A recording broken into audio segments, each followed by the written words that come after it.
Media से किनारा कर रहे हैं मुख्यमंत्री। भाई मुख्यमंत्री को शायद संभवतः उनके आसपास के लोगों ने समझा दिया कि अब वो जितना कम बोले उनके लिए उतना ही बेहतर है।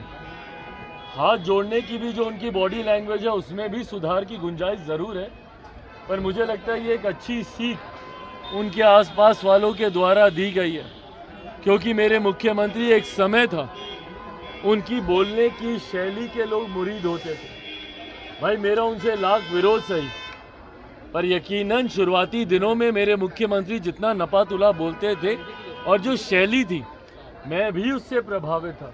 जिन मर्यादित शब्दों का मेरे मुख्यमंत्री इस्तेमाल करते थे, पर हाल फिलहाल के दिनों में भले वो जनता दरबार में स्वयं बैठकर बोलना हो कि भैया गृह मंत्री से बात कराएं, या विधानसभा में जिस तरीके से अश्लील शब्दों का उन्होंने उच्चारण किया, या जिस तरीके से पूर्व मुख्यमंत्री मांझी जी को जिस तरीके से अब शब्दों से उन्होंने अपमानित करने का काम किया, ऐसे में मेरे मुख्यमंत्री जितना कम बोले उतना बेहतर है। बट हाँ, उनकी बॉडी लैंग्वेज भी, जिस दिन आप लोगों को वो बिना कुछ बोले हुए प्रणाम कर रहे थे, और जो बॉडी लैंग्वेज थी, यही बॉडी लैंग्वेज कुछ दिनों पूर्व जब वो पूर्व मंत्री जी के घर पर उनकी पुण्यतिथि पर गए थे और उनके सुपुत्र जो इन्हीं के विभाग में, इन्हीं की कैबिनेट में अभी मंत्री हैं, पुष्पांजलि उस तस्वीर पे करने की बजाय, श्रद्धांजलि उस तस्वीर पे करने की बजाय जिस तरीके से अपने ही मंत्री के ऊपर ये पुष्प वर्षा कर आए, तो इनकी बॉडी लैंग्वेज भी अब जितनी सीमित कर दी जाए।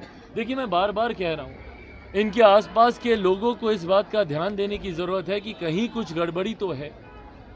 मेरे मुख्यमंत्री के हालात को लेकर चिंता हम सब की है। ये उनकी बॉडी लैंग्वेज हो या उनकी भाषा, ये नॉर्मल नहीं है, और यकीनन इसका ध्यान उनके आसपास के लोगों को देना चाहिए। संभवतः इलाज की ज़रूरत है तो ज़रूर कराना चाहिए। कृष्ण और कंस की चर्चा बिहार की राजनीति में छिड़ गई है। तकरीबन 21,000 यादवों ने जो है भाजपा का दामन थामा। इसके बाद लालू प्रसाद यादव का बयान आया है कि कुछ लोग आरजेडी को, यानी यादव समाज को जो है तोड़ने की कोशिश में लगे हुए हैं। भाई जिस तरीके से एक जाति विशेष को अपनी जायदाद समझने की सोच लंबे समय से बिहार के एक राजनीतिक परिवार की रही है। सवाल ये उठता है कि वो परिवार एक लंबे समय से बिहार की सत्ता में भी रहा और आज की भी तारीख में गठबंधन में है वो परिवार। ऐसे में जिस यादव जाति को, यदुवंशियों को जिस तरीके से वो अपनी जायदाद समझते हैं, उनके लिए आज तक किया क्या गया? क्या उस परिवार को, क्या उस समाज को पूरी तरीके से हाशिए से निकालने में ये परिवार कामयाब रहा? और अगर नहीं, तो उस समाज का विश्वास अगर दूसरे दलों में और दूसरे गठबंधन में अगर होता है, तो इससे किसी को ऐतराज़ क्यों होना चाहिए?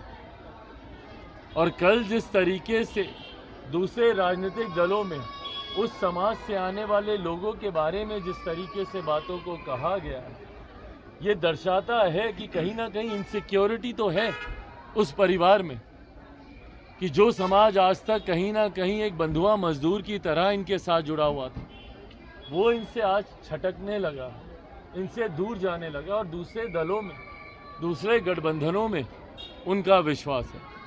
और मुझे लगता है लोकतंत्र की खूबसूरती ही यही है, कोई किसी के साथ बंधुआ मजदूर की तरह बना रहे, ये लोकतंत्र नहीं हो सकता। लोकतंत्र में जनता को पूरी तरीके से ये अधिकार है। और मैं तो खास तौर पे इस बात का पक्षधर रहा हूँ कि भैया जात पात धर्म मजहब से उठकर ही लोगों को अपने राजनीतिक फैसले लेने चाहिए। मताधिकार जात पात धर्म मजहब से उठकर सिर्फ और सिर्फ विकास की सोच के साथ होना चाहिए। और अगर वो विकास की सोच अगर एनडीए गठबंधन दे रहा है, तो ज़रूर यादव समाज के लोग हों या मुसलमान वर्ग के लोग हों, वो ज़रूर उनके साथ जुड़े। लग रहा है कि लालू यादव डर में है, किसी तरह की